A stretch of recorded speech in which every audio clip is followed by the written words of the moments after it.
welcome to the first ever edition of Real Estate Reminders with Marshall McCart. Hey guys, good to be with you today. I am Marshall McCart, the lead instructor here at American Real Estate University, as well as the transaction review director for the American Realty. And this is something we've started up here that I think we're going to try to do on a semi regular basis, maybe every couple weeks.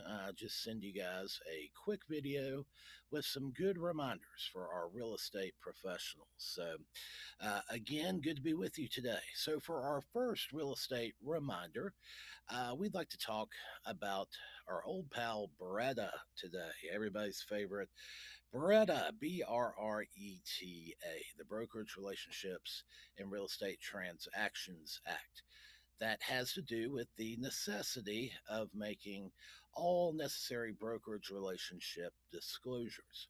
Now, for our paperwork, talking about our contracts, for our realtors using F201, the GAR purchase and sale agreement, or a non realtor using the RE forms purchase and sale agreement, you have this section that requires these necessary brokerage relationship disclosures. On GAR F201, it is on the front page. On the RE forms, it's on the third page. But this is where we have our blanks and our boxes to make those necessary relationship disclosures. So, this is not a recommendation or a suggestion, it is state law. So, when you're working, particularly we see this on the buyer's side, almost always a listing agent will have already executed a signed written listing agreement and with a seller, so they will be representing the seller as a client. So, they'll mark that box, that first box, working with the seller as a client. However, on the buyer's side, you have to be mindful of if you do mark the first box on the buyer's side, stating that you are working with them as a client, then that means per state law, you had to have already executed a signed written buyer's brokerage agreement.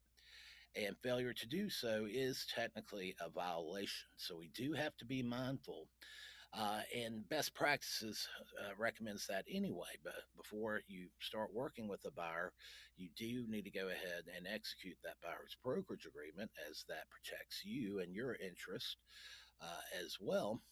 But in order to be compliant with the law, if you are going to mark that box, you do need to have already had them sign off on that buyer's brokerage agreement. So we do have to make sure we do that, and we do that the right way. Now, in Georgia, a buyer could elect to have you work with them as a customer, and that is perfectly fine. Just remember, if you're working with a customer, you can't give them advice or counsel.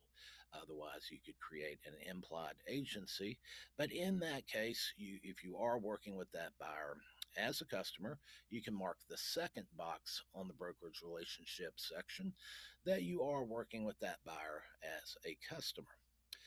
State law just says you have to make that written disclosure no later than when the first offer is submitted.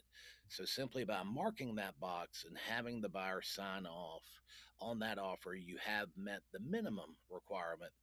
Though best practices does say for you to have them sign off on a customer acknowledgement form as well. So again, I know it might seem minor, but it really isn't.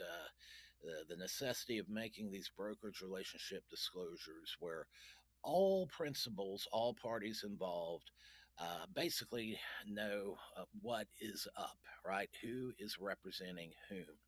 So you do have to have that, and you do have to meet that requirement. All right, guys. Well, that's our first real estate reminders section here, or I should say segment. We might redo that one. So, thank you for joining us, and we'll see you next time on Real Estate Reminders with Marshall McCart.